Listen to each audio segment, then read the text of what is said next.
Image Radio is on the air.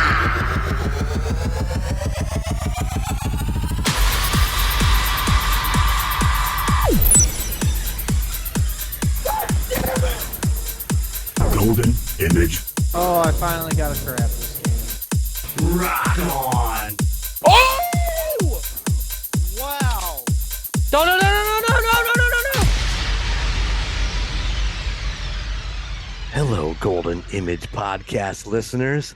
It is I, Golden J, coming to you on this wonderful Friday morning with my guest, Chris Scandling, director of the Bremen Public Library. Chris, thank you so much for meeting with me this morning and just having a sit down and a chat. So thank you so much.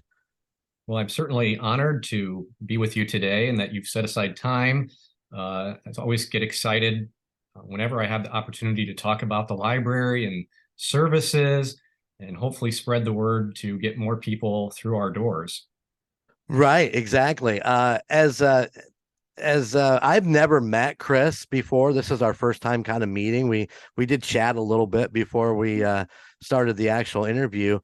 I did Facebook stalk you, just so you know. I was checking out all of your Facebook posts, plus the Bremen Library posts. Wow, you guys are doing a ton of stuff at the Bremen Library. It's pretty amazing, all the activities and stuff that you guys are putting on, not just week to week, but almost day to day, isn't it? It's something that I would say that we kind of pride ourselves on. Programming is something that I believe if we were to compare ourselves to similar sized libraries, we go above and beyond. What we do would be what you would find in a medium-sized library or even a larger library system. And that's where I started off kind of getting my feet wet in the library world. And so having that perspective of seeing what can be done, what you can put on the calendar, it's been fantastic having a staff that buys into the mission, the beliefs that I do. And we really try to roll something out for everybody. We think about all ages. From our children's department to our YA, the teens, to our adults. Libraries are lifelong learning. And we want to make sure that while we are books and we are very proud of promoting that literacy and the message behind it, we also want to make sure that we're providing services and programs to people where you're not having to pay, where you can come in, you can learn, you can be entertained. And we feel that we do that really well. I think you touched on something very, very important right there. The library is that place that you can go where you don't have to worry about whether you can financially, go or hold a pass, a season pass or something to that effect. You can go and have all of the experiences of the library and the things that it offer, at a budget, basically a budget friendly family who needs that. I think that's pretty amazing. Yeah, you hit on it very well. When people come in the door, there are no expectations that we're asking of anyone. People that can come in, you may use the library how you see fit. So people that are coming in, they are browsing for either themselves or their family. They're getting on computers, they're using our databases, looking for jobs, coming to meeting spaces where they're gathering with other people in the community. We offer everything from chess tournaments to trivia nights, lots of arts and crafts programs. We try to keep a finger on the pulse of things that are new, trends that are happening. So that way we can introduce things for everyone, whether we're teaching something or we're entertaining. We're always looking at what works, what doesn't work, how can we refine things. And it is, you mentioned day to day. We really almost do have something on the calendar every day. We fill it up every week with special events, but it is a constant work in progress. Right. Yeah. And you can never take your foot off the gas. No, you don't want to ever become complacent in what you're doing. Right. We want to make sure that every day we're rolling out the best effort that we can give, giving people a fantastic experience that they can remember us by. And from my look around and what I've watched even on the Bremen Public Library Facebook page, you have got a great staff that just looks like they are pedal to the metal with all the things that they're doing and creating to make those experiences for your community even better. Yeah, it begins and ends with your staff. Right. If people come up to me and say that I'm doing well, I'm doing well because of my staff. Everybody works in tandem. We're all puzzle pieces that come together to try to give that finished product. And we certainly couldn't achieve the types of things that we do achieve if everybody wasn't buying in to what we're trying to do. So I am very blessed. One of the things I tell people is, a lot of times if you go into a business, sometimes you'll look around and you'll see employees and they don't seem very happy. And maybe it's just a bad day, or maybe they're in a job where it's not really what their passion is. They're there because they need to put food on the table. They need to make sure that ends are being met. And that's very admirable that they're doing that and so providing for the family. One of the things I think that you can see in libraries, and I'm going to be very biased here, obviously, but I go into a whole lot of libraries in my travels. And when I walk into these buildings, invariably, you see people smiling. The staff seems genuinely very happy to be there. And it's important when I sit down and I do interviews, you're trying to find the chemistry of people that are going to fit in your building because contrary to popular belief, and I know this is going to shock you, but we don't sit around reading all day. Something that we hear, what do librarians do? They sit around and they just read and they wait for people to walk in the door. Well, that's not the case. And, you've seen it, taking a look at the calendar, following us on social media. And in order to do those types of things, you have to continue to put yourself out there and you have to have a staff that is talented and excited about the types of things that you can bring to your community. Yeah, exactly. And I can say that about the Golden Mojo Entertainment family, the exact same thing. They're excited to do and to help move on the progress of the business itself. And so, yeah, I understand that 100%. It's good to have people around you and with you that are willing and enjoy what they do for sure. So let's veer off the library for just a smidge. Let's talk about you and your journey to where you are today. Now, like I said, you are the director of the Bremen Public Library, but you actually worked there before you got the director job as the young adult librarian. Is that correct? Yes, that is correct. My life path, probably most people's, is not that straight line from start to finish. You start heading in one direction and then you come to all of these different forks in a road and different things pop up in your life and you make decisions that you hope are the best. And so my journey has been very interesting, but you are correct that coming here to Bremen as the actual very first young adult librarian in the library's history. And for me, I feel really good about what I was able to establish coming here and starting off in that role. For a very long time, it seemed that libraries were not necessarily neglecting middle school and high school students, but most of the emphasis was either on the children's department, the really young ages, or trying to reach people later in life as adults. And these 6th grade through 12th grade demographic were falling through the cracks. And sometimes it's hard to get high schoolers to come back into the library. And it's not because most of the time, it's not because they don't like the library. They were probably library users as children. Right. But once you get into high school, all of a sudden you have so many different things competing for your interest. You have the workload that you have in school, plus you're in clubs and sports activities, you're dating, you've taken on a part-time job, and the library just falls further down on that pecking order of interest. And me coming here in that YA role is, how can we bring them back into the fold so that way when they do have pockets of time, they say, hey, look what the library is doing. And we've been able I was able to get a foundation of that built. And then once I moved into the director position, we've had great people move into the role. We have a fantastic young adult librarian here, and we haven't missed a beat, and it continues to grow into what we're providing into this community. So I'm really pleased to be here in Bremen. It's a fantastic place for people to live and raise a family.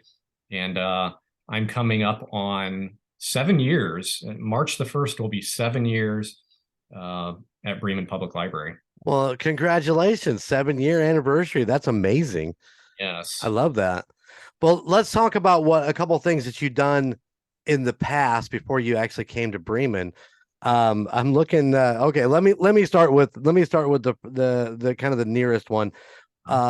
You worked at Red Rock Canyon in Las Vegas. Yes. Can you elaborate on that a little bit? What is Red Rock Canyon? Now, I know of Red Rock in Denver, the amphitheater that is on my bucket list of things that I need to do before the end of days. But this is in Las Vegas. Can you elaborate on that a little bit? Absolutely. So, for people who have never been to Las Vegas, what you're going to think of is the Strip and the casinos. Right. Obviously so. I think that for some people that even visit the city, that's what it is to them. It's gambling, it's the entertainment, it's the nightlife. But if you venture out past the Strip, it's a town like any other town. There are grocery stores and post offices. Lots of Dollar Generals. Oh, goodness. All of those things. Las Vegas is a very beautiful city. Sits in a valley, and it's surrounded by mountains. And so it's very majestic if you like to get outdoors and hike and mountain bike and rock climb. And I was very fortunate in being out there. I've long had a passion for the environment, for conservation work. And I happened to apply at, Red Rock Canyon is a national conservation area. And so I applied to work there as an interpretive naturalist. And that is someone who will take people out on hikes of the area. The conservation area is just about 200,000 acres. And so plenty of places to go out and explore, to go up into the mountains, the change of elevation. We would talk about the history, the geology, meteorology that you will find in the desert, animals, plant life, you name it. And it was just a fantastic experience for me to get out in the field and be able to explore all of these things that sometimes we take for granted. Every day we walk outside and you just, the sun's going to rise and the stars are going to be there. It's really important for us to take a time just to take it all in and what we are surrounded by. So I would say for those people that either have been to Las Vegas or have not been, set aside some time, move away from the Strip, get out, explore the natural beauty. I promise you that you will not be let down. Right on. So is that something that you brought back with you after that? You still like to go hiking and biking and all that stuff in northern Indiana then? I am chomping at the bit for warmer weather. Then we start to go a little bit stir crazy through that perma cloud that arrives somewhere in sometimes November and then sits there. Could be all the way till May. Yeah. But certainly this year has been much different. We've had a very mild February, but I'm ready to get out there. And yeah, certainly Indiana has plenty of great places to get out. And you just climb in your car and you don't have to drive too far. And pretty soon you're in a forest or woods and places to get out and just enjoy nature. We actually started doing that a little bit more last year. Obviously, if you could tell by this physique, I am not really much of an exercise, kind of guy. But we got out last year and did a little bit of hiking and, tried to get back in and see nature a little bit closer, like what you were talking about, and just kind of taking it all in. And we are definitely looking forward to doing a little bit more of that this year and just getting out to some of these great places. We did the Wabash area with Salamone and so on and so forth. But yeah, we're looking forward to all that. So I know exactly what you're saying, man. Chomping at the bit for the warmer weather to get back out and just enjoy soaking up some of that vitamin D from the sun, man. I'm totally missing out on that. But yeah, so I know exactly where you're going with that. Before you went out to Las Vegas, you were an educator and zookeeper at Potawatomi Zoo. Yeah, that was I was coming right out of college. I mentioned that having that real passion for the environment. And one of the things that I was really hoping to do after finishing school was to be a park ranger, to get out there and work in a national park. And, what is there anything too much better than your office being that outdoor natural world, breathing the fresh air, not being confined to a small room or to a desk. And so, yeah, I wanted to go out there and be in part of the national park system, and thought, what are some of the ways that I can give myself some practical experience that's going to be valuable to me? And happened to be an opening in the education department at Potawatomi Zoo. And I thought, well, animals are a huge part of any natural setting. And what's going to be better than actually working in a zoo where you are surrounded by animals from all over the world? Right. And that's going to be a great way for me to get some background experience, and was very fortunate to get hired there. I spent a year in the education department and running programs, classes, doing outreach, going out, University of Notre Dame, taking things to them, going out to the local schools. And then after that year, there was an opening in the zookeeping portion of the zoo. And I thought, you know what? I've loved kind of being in front of people and talking, but I want to do some behind the scenes of working one-on-one with animals. That's going to build my experience factor much, much higher than just reading things in books or talking to people. And so I spent 2 years working as a keeper, working as a swing keeper, which means I was able to spend time in all of the various departments in the zoo. So you're talking birds and reptiles, the amphibians, working with cats, primates, a little bit of dabbling in a little bit of each. Great experience. And I wholeheartedly applaud the work that is being done by zookeepers, by zoos. I know that the stance of a lot of people in saying, boy, we need to let these animals go. They shouldn't be in zoos. Zoos are a necessity because of what has happened around the world. The habitats have been taken away, and a lot of these animals would be extinct if not for the preservation efforts of zoos and the work that is being done to make sure that these animals can survive, that we can promote education to people. That's what it's all about. I can tell you from working with a lot of people that are invested in the zoological field, their heart is huge. They care so much about these animals and providing them with as good of a life as possible, and also serving in that role of teaching people as they come into zoos about the importance of animals, about the importance of the environment, and about the importance of habitats. Yeah. So yeah, and you actually touched on that kind of next question is, do you feel that people will come along and say they need to be out in natural habitat, but do you feel that they may have a just as good of a life or better being in that facility where they're being taken care of right down to every need that they need, and not having to deal with what it's like out in the real, quote unquote, real world? But I would say, ideally, it would be fantastic if we lived in a world where there was space enough for people and animals to coexist peacefully, and that we wouldn't need a place like zoos. Right. But we know that that's not the case, and there's a lot of different reasons that go into that. And I would be very careful here in saying we need to watch what we label as a zoo. So you want to look at something that is an accredited facility that is required to maintain standards.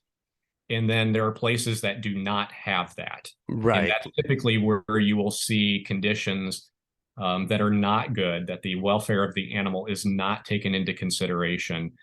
And I can tell you that the AZA zoos that I've gone into, I know what the policies and the guidelines that are put into place to make sure that these animals are taken care of, that they are being fed appropriately with the right diet, that they are making sure that they have the best veterinary care that is out there, and that those zookeepers, which I touched upon, they have a lot of training, education, and expertise to try to bring enrichment to the lives of these animals.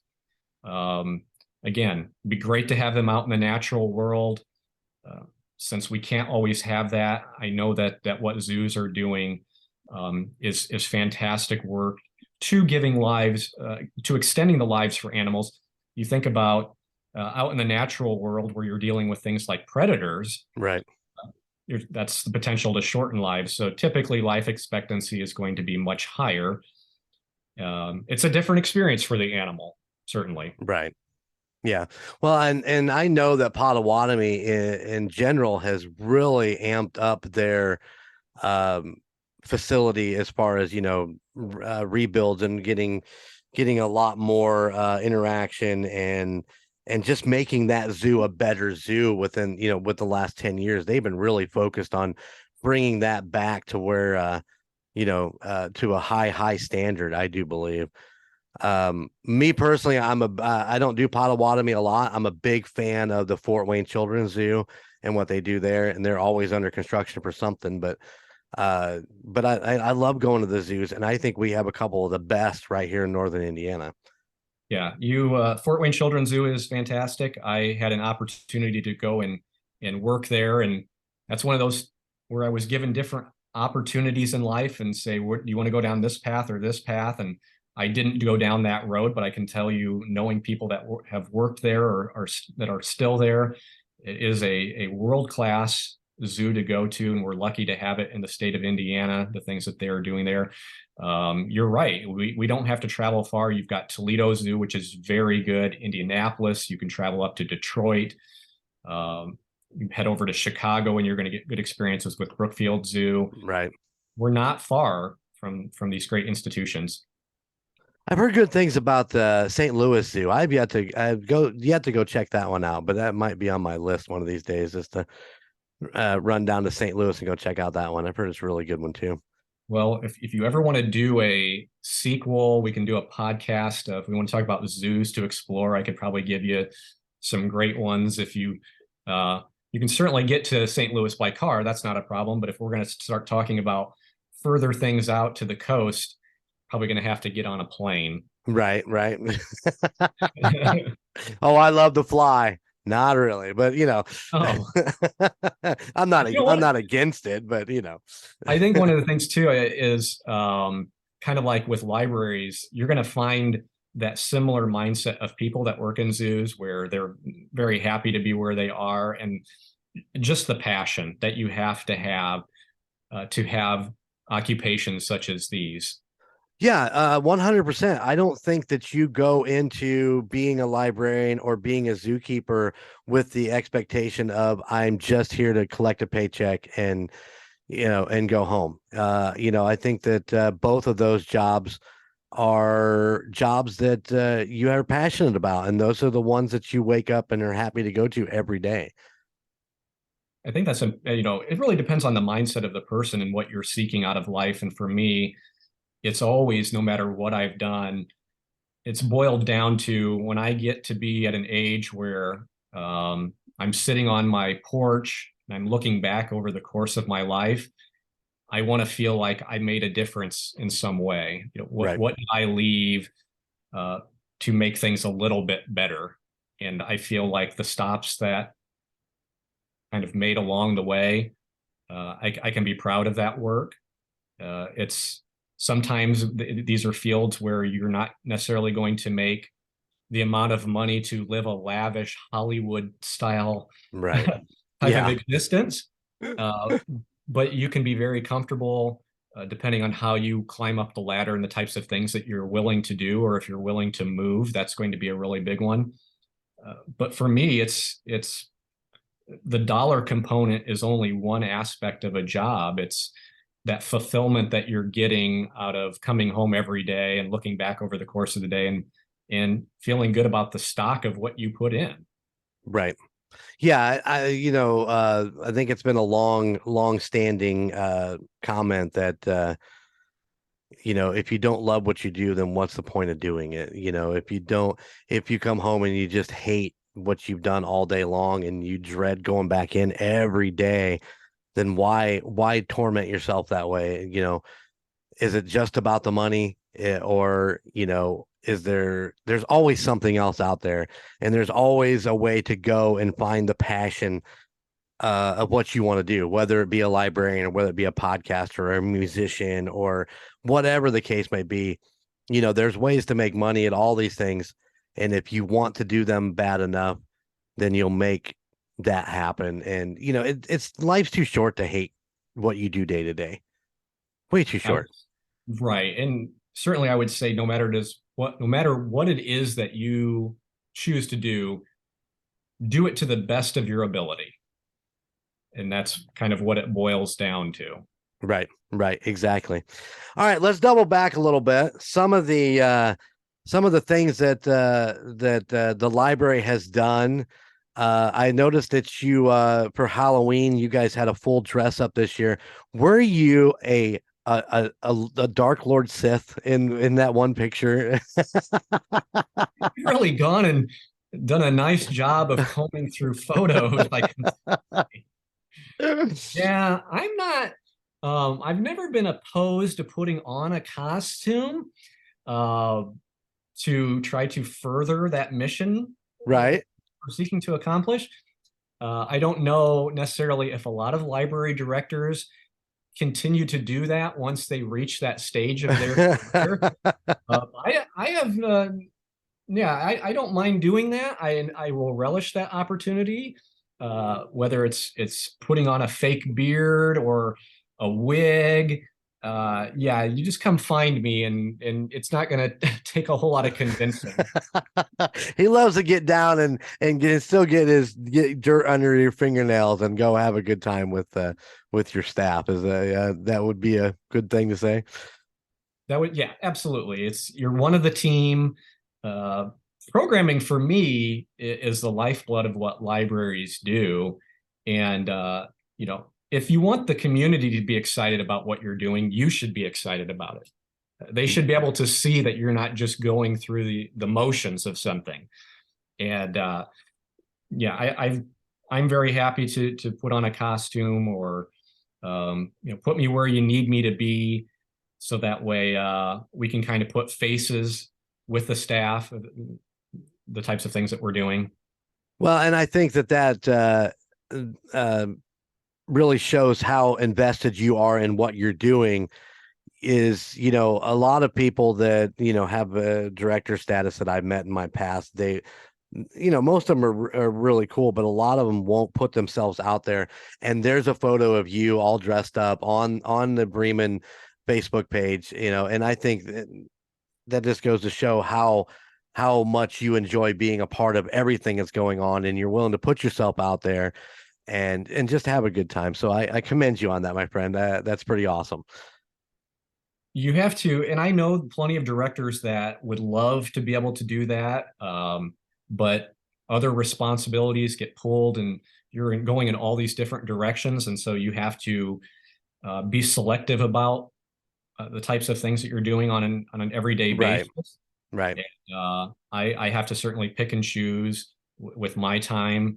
but when the opportunity does present itself, absolutely, He's all in. go where I'm needed.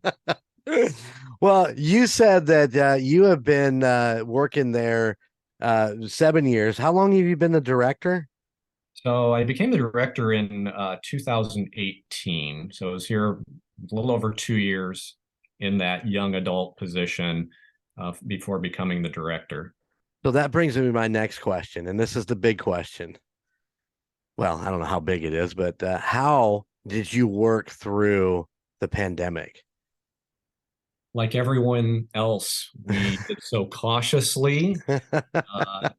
It was an experience that there was no playbook that you could look into and say, oh, well, these are the right steps to take. You're navigating through these uncharted waters. What was very beneficial for us is there is an organization called the Indiana Library Federation, and we would have regular meetings where you would have directors throughout the state of Indiana, and you're meeting and you're talking about the issues that you're facing. How are you still able to maintain certain services? Are you still having programming? How can you do so safely? Right. And you're all figuring it out together. And you're also relying on the day-to-day information that we were all given. You're watching the news, you're listening to authorities, experts in the field, just trying to make informed decisions as best as possible. I was very pleased, again, I can't say enough good things about the staff, that we would sit down and talk and figure out what can we do, what's realistic to what we can do. And you just take it day by day. And over that course of the period, you're able to roll things out. You try to move back to normal as best as possible. Right. But we were never in it alone. And not just as libraries, just as humans, we were not in this alone. We were looking to one another, trying to think about the other person. How do we keep you safe? How do we bring you into the building where it's not exacerbating an issue? We were all just figuring it out one step at a time. And that goes even for were you guys checking books out at that time, or was and what was the protocol to bring those books back into the library? Yeah, we had the 6 weeks that were closed. That was the governor's mandate at the very beginning, where everything got shut down. Staff was still coming into the building. We divvied ourselves up because very early in the pandemic, you were trying to limit that exposure to one another, even just one other person. We put ourselves in these little pods, groups of people, so that way we were not all in the same building at the same time. Right. And we would kind of do the behind the scenes things that the public doesn't see us doing, and getting books ready and cataloged. So we were doing all of that. And then after that 6 weeks period of time, it was an incremental process of adding things in. And that first thing was, well, if we can't get people into the building to be able to walk around, how can we still get books to them? Well, you've got the e-resources. Right. So if you've got yourself a phone or a tablet, you can get that. But a lot of people want that physical book in hand. So we had what was called a curbside service, where people could either call in or go on the computer, look at the catalog and see what we had, request those items. We would go then into the collection, pull the items, put their name on it, put it out in the lobby. People could come in and then be able to get those items and then bring them back when they were done. We had a quarantine period, again, going by what was the information that was being given to us in terms of the virus and its sustainability on surfaces. It's an airborne situation, but then once it lands on a book, is there potential for a contagion there? Well, we found out that it was very, very low. Things that you could do to help would be to set the item aside for a period of time, so that way any remnants of the virus would die off. So we were following what that medical community and what science was showing, and really just trying to take every little step that we could to make sure that before things were turned over to another patron, it was very safe to do so. Right on, right on. Yeah, I imagine that was quite the ordeal, trying to make sure that everything was safe and clean, and yet you're still being able to get your guys' product out to people who wanted it. Oh man. See, I worked in the medical community during all that, so you know how that was just a crazy experience all the way around. So we are actually still wearing masks inside of our hospital. So I mean, it has not stopped. We're still taking all those precautions. So it's pretty crazy that, but it makes sense. I mean, obviously, this is the place where people go when they're sick, and they still have whatever version of COVID is still coming around. But yeah, it was, the whole scenario is quite intense. It's pretty interesting to hear you talk about how you guys had to go through all those meetings, and really the same that we did in the medical community about going through and making sure that the people that are coming in and out are safe and all that. It was a lot of steps from that very beginning of being closed to offering kind of the basics or minimal service that we could with the curbside, and then slowly opening the building up where you would be so many hours of the day, so many people, the capacity of how many people you could have in the building. It wasn't something where you could really linger and spend a lot of time in the building. We were encouraging to kind of come in, find what you need, get on the computer for a limited portion of time, and what have you. And it was just over that period of months, moving into over a year, where you just look at it, assess, and say, okay, where is it safe to start taking that next step? And we were fortunate, I suppose, in being a small library in a town that Bremen is about 5,000 residents. Our serving population is just under 9,000, that we could probably move through these steps a little bit quicker than a very large city with the populations that you're dealing with that are into the tens of thousands of people. Right. Yeah. I can only imagine the big cities and what those guys had to go through compared to little small towns. And once again, medical community that I'm in is a smaller town. I can't argue with that at all. So let's see. I got a few more questions. It's actually pretty basic stuff. Like I told you, we're actually recording this episode the end of February. It probably will not come out until about May, which will be past this next question. And I guess I just want to say congratulations. April is National Library Month, if I'm correct, and is April 21st National Library Workers Day. Does that sound about right? Well, I can tell you that you're touching on something that I absolutely love. I can feel myself getting really giddy because we have made, we talk about April when we talk about moving into the spring, as we move towards summer. National Library Week is something that we have turned into a spectacle, if you will. And we take every day, we've actually gone out now for several years, and we get costumes. We find lots of things that are characters that are relevant, that people are going to recognize. And we will spend the week going out into the schools and putting on little performances, skits, meeting with just hundreds into the thousands of people to spread the word of libraries, why libraries are very relevant in the world that we live in. We try to get more library cards in the hands of people that don't have them. We go to businesses. We go out in these costumes down to the park. You name it, tennis courts. I remember one year that we got we had two of the characters on a tandem bicycle. Oh.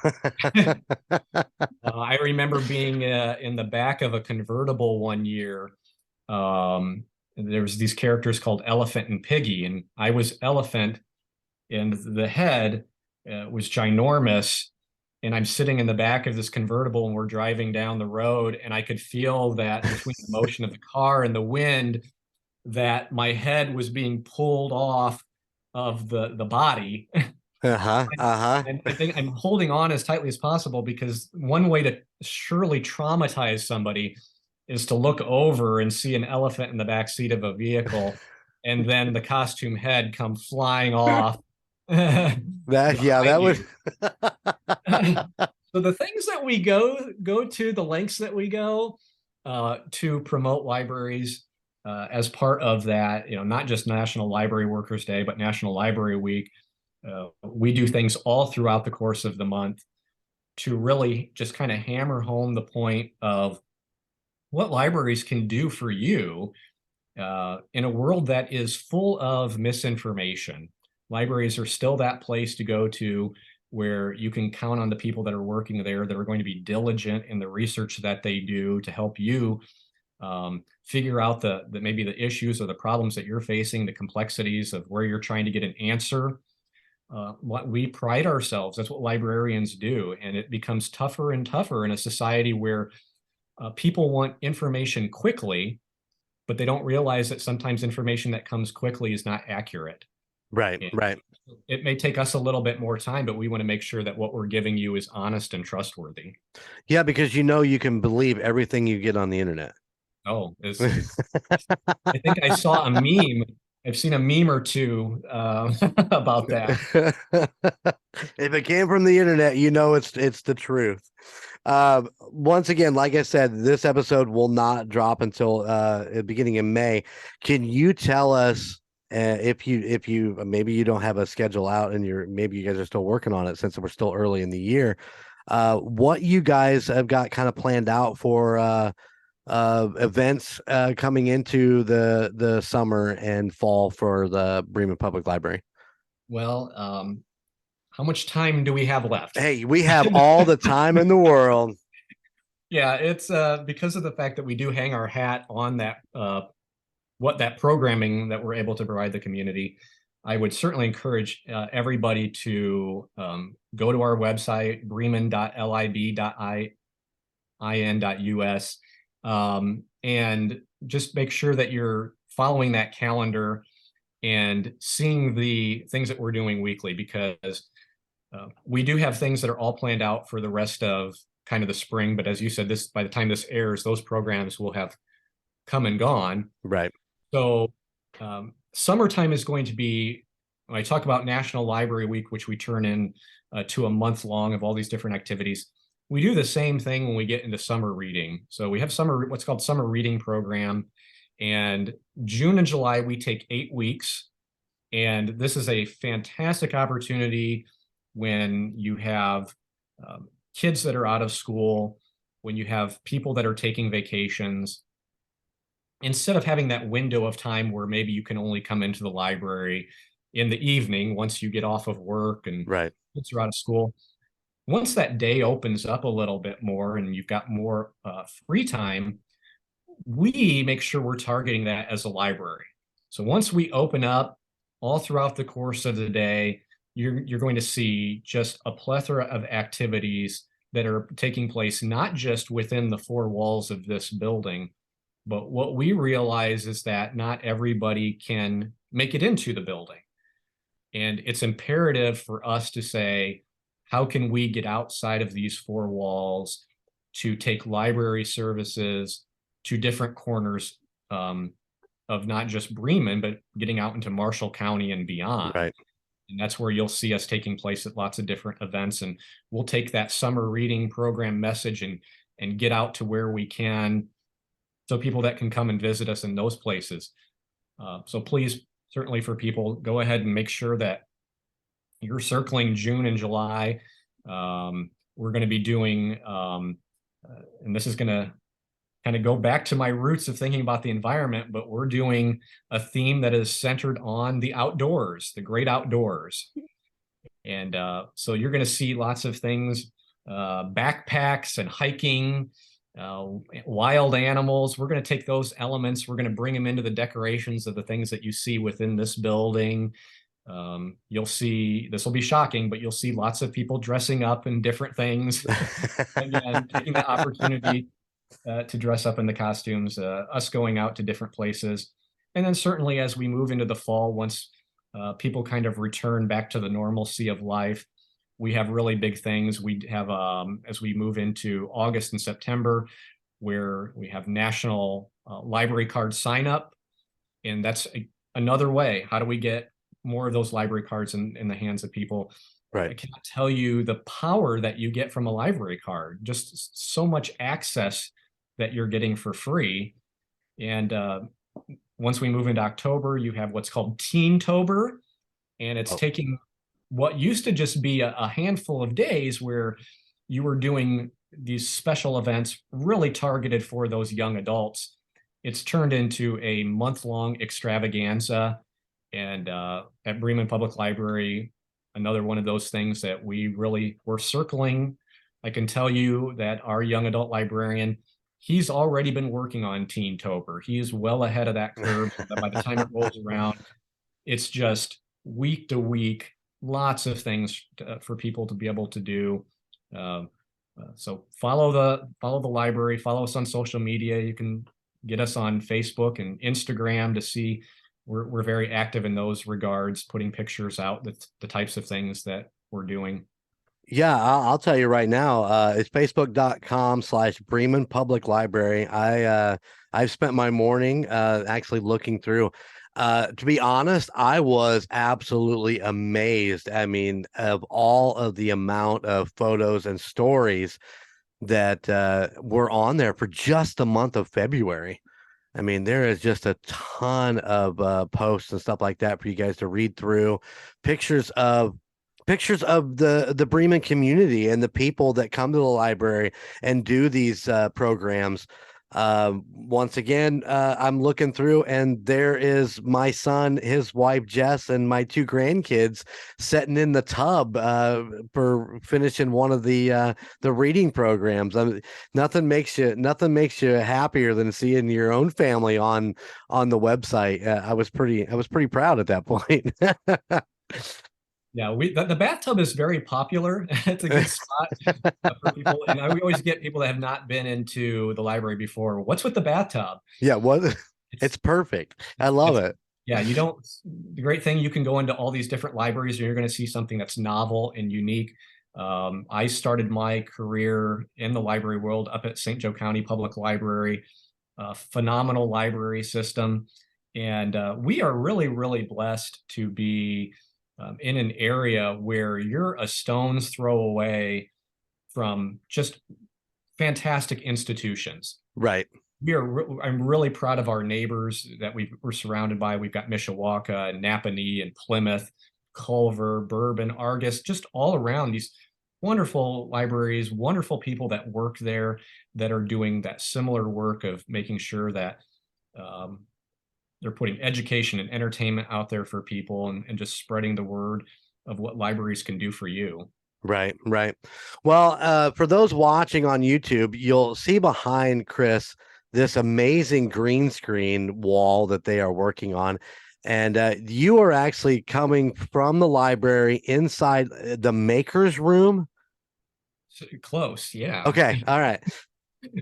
I didn't even know until you said this about it appearing on YouTube. I just thought this was the sound recording. Oh no, we got you. We got you, dog. I got you. What am I looking at most of the time?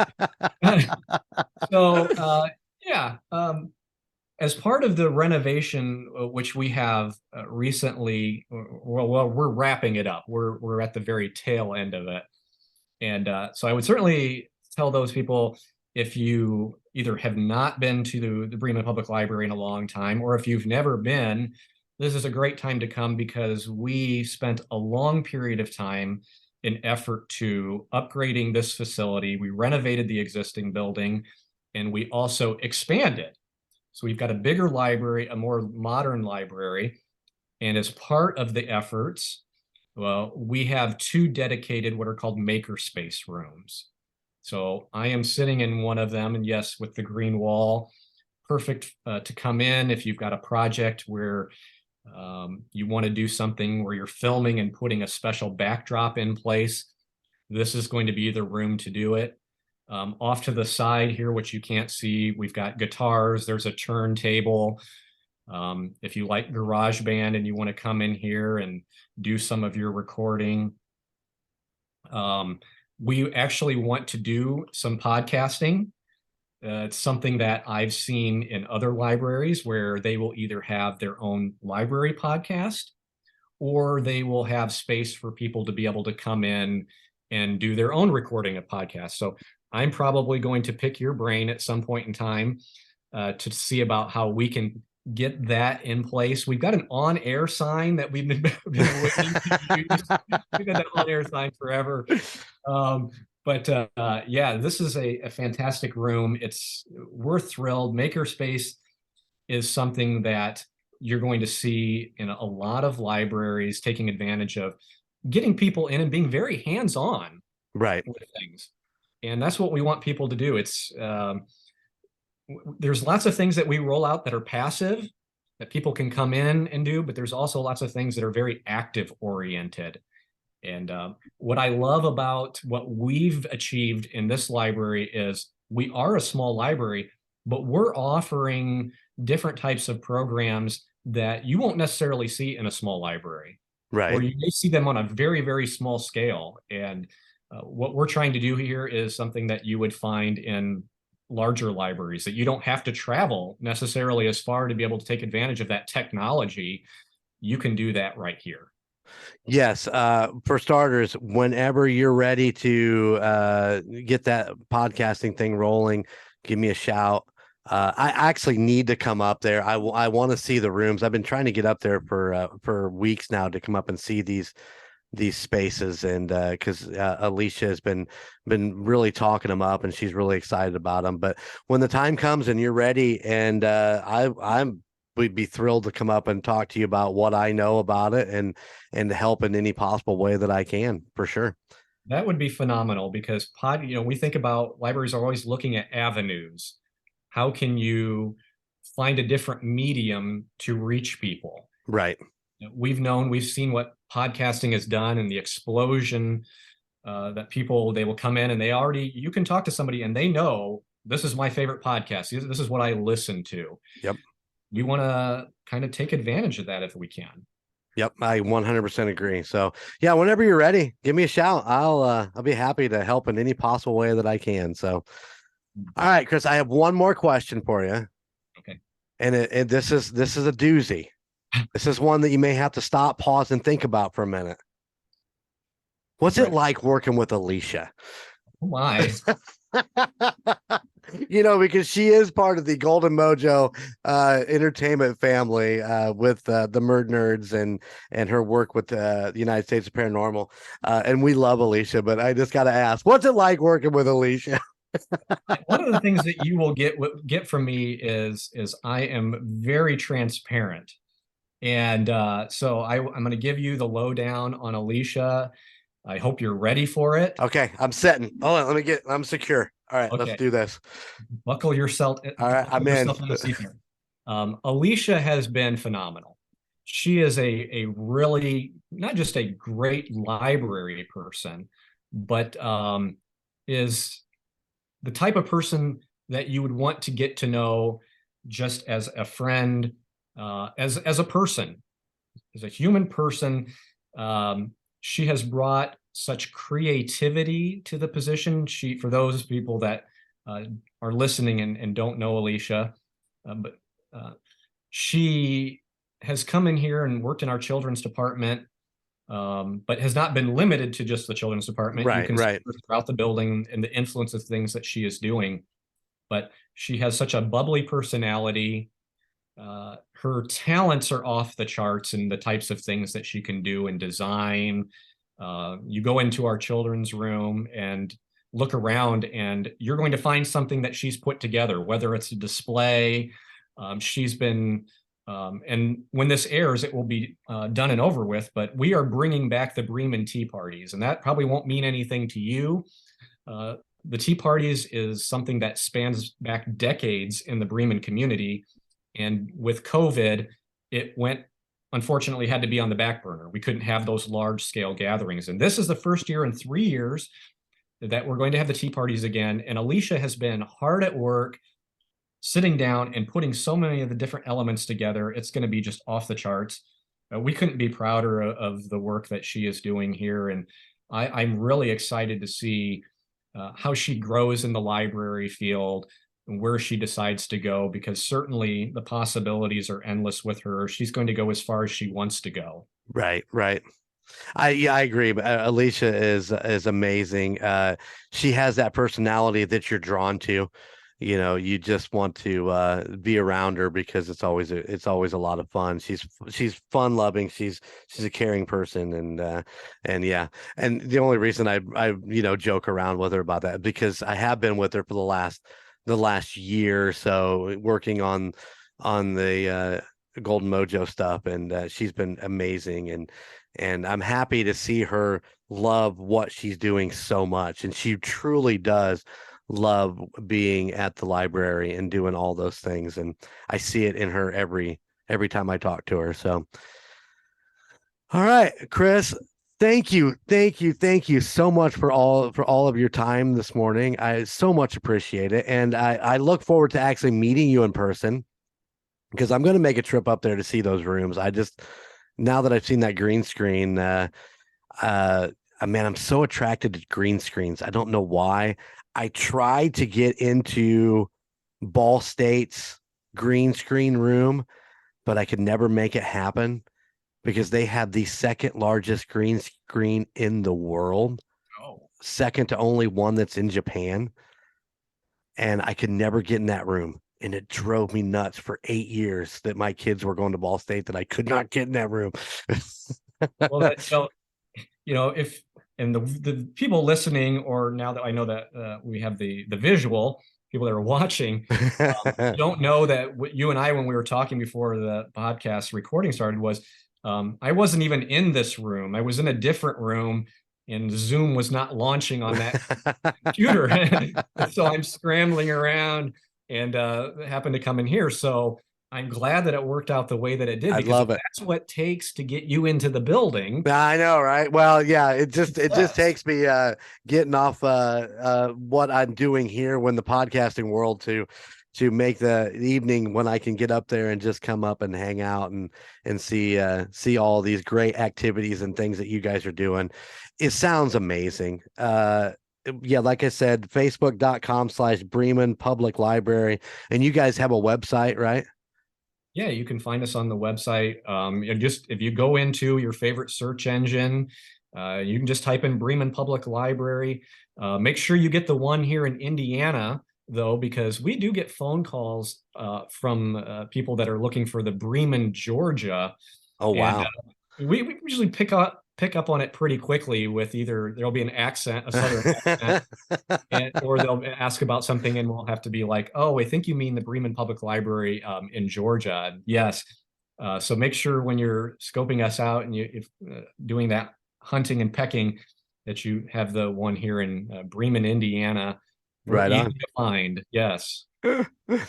All right. Chris, thank you. I'm going to do some plugs here real quick, and bear with me. It'll only take a couple minutes. So thank you, everybody, for listening to the Golden Image podcast. If you like what you hear, let us know. Golden Mojo ENT@gmail.com. You can also find us at all your favorite streaming sites and all of our social media, whether it be Facebook or Instagram or all that stuff. And if you like Golden Image Podcast, you might like some of the other podcasts that we have on the Golden Mojo Entertainment network of podcasts, which include The Call Guys with Gunnar and Colton every Monday, where they talk pop culture, whether it be DC, because Colton loves DC, or he doesn't really. Sorry, Chris. He doesn't really like DC at all. That's how I gouge at Colton. top 5 lists or whatever they're talking about that week. It's always a great show to listen to. Of course, Tuesday's Golden Image podcast. On Wednesdays, it is the United States of Paranormal, where we travel all over the United States between two teams, Team Boozers and Team Tejas, and bring you some of the scary stories of hauntings, possessions, whatever the case may be. We try to get out there and do as much research on it and bring you some really cool stories.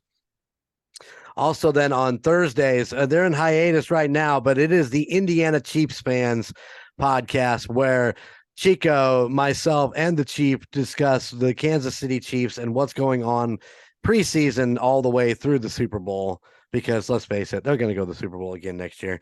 And then on Fridays, it is the MurdNerds with Ashley and Alicia. And of course, Golden Jay, hanging out with them as they talk true crime in the United States. Or you can listen to the other podcast that comes out on Friday. It's called A Court of Books and Booze. That is where the Skywalker, Jessica, and Amanda sit down and review whatever book they're reading at that moment. Right now, they've been going through the Throne of Glass series by Sarah J. Maas, which if you haven't read that, I'm in the middle of it right now. It's pretty amazing. So, yeah, it is your basement book club. So every Friday, a Court of Books and Booze. Well, every other Friday, a Court of Books and Booze. Sorry. So go check out all those podcasts on the Golden Mojo Entertainment network of podcasts. And if you have any questions, goldenmojoent@gmail.com. Hit me up. I love talking to our listeners. Chris, thank you so much for taking the time and telling the stories. And like I said, I'm ready to meet you in person. I need to come up there and just come up and hang out and see the place. And because I can't remember the last time I was there. I kind of spent my time roaming the streets of Bremen when I was a young kid. So I can't remember the last time I was actually in the library. I'm excited to see the expansions and all that stuff. So yeah, I'm gonna come meet you in person and come check out these rooms and just enjoy the library for an evening. So, but I thank you very much for your time. Well, thank you for having me on, and certainly invite anybody that's listening, want to come out, certainly reach out, and we'll take you through the tour, show you what we have, and we would consider it a blessing. Right on. All right, everybody. Thank you for tuning in. So I'll see you again in a couple weeks. Later.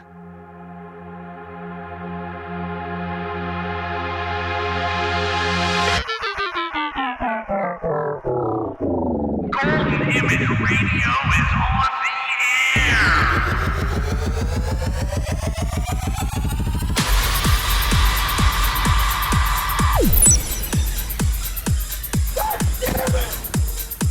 Golden Image.